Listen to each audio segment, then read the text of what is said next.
Ауырғанда қолдануға болатын табиғи антибиотиктер қатарын ұсынамын. Видеоны соңына дейін көріп, комментарияға өз ой-пікірлеріңізді жазып кетіңіздер.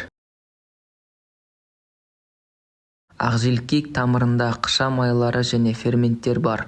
Оны жаққан кезде оттегінің әсерінен екі зат бірігіп, аллель қыша майлары қалыптасады. Мұның өзі мұрын мен тыныс алу жолдарының бактерияларымен күресетін өте күшті табиғи антибиотик болып табылады. Бронхит созылмалы жөтел кезінде бір ас қасық үгітілген ақжелкекке 3 ас қасық бал қосып араластырып тұндырып қоямыз.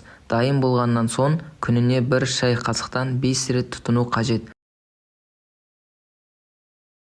Зәр шығару жолдарындағы зиянды бактерияларды тазалап, қуатты антибиотик және вирусқа қарсы зат ретінде әрекет етеді. Мүкжидек тамаша антиоксидант. Бұл еркін радикалдардың зиянды әсерінен жасушаларды қорғайтын заттарға бай. Мүкжидекті жуып, оған су құйып қайнатады да сүзеді. Сосын алынған тұнбаға қант қосып, қайтадан қайнатады да суытады. Содан кейін аштыққа салып, араластырып 1 тәулік қояды. Шөлмекке немесе банкаға құйып, салқын жерде сақтайды. 2-3 күннен кейін квас дайын болады. 800 грамм мүк жидегіне 350-400 грамм құм шекер, 40 грамм аштыққа керек.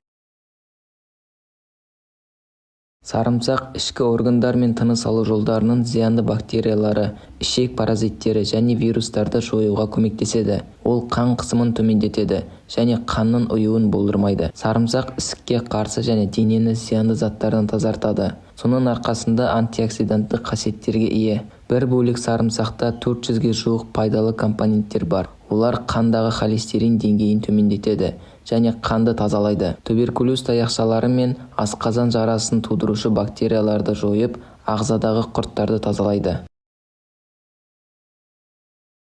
Райхангүл тамаша табиғи антибиотик. Дезинфекциялық бактерицидтік қасиеттерінің арқасында ол ағзаны көптеген инфекциялардан қорғайды. Ангина болсаңыз, 250 мл қайнаған суға 4 шай қасық майдаланған райхангүл қосып, 20 минут қайнатады. Суытып, тәулігіне 2-3 рет тамағыңызды шайыңыз.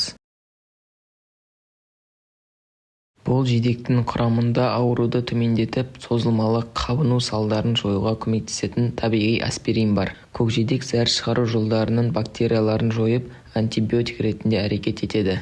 Видеоны соңына дейін көргеніңіз үшін рахмет. Видео ұнаса, лайк басып, арнаға жазылып кетіңіз. Бұл каналда сіз көптеген пайдалы ақпараттарды біле аласыз.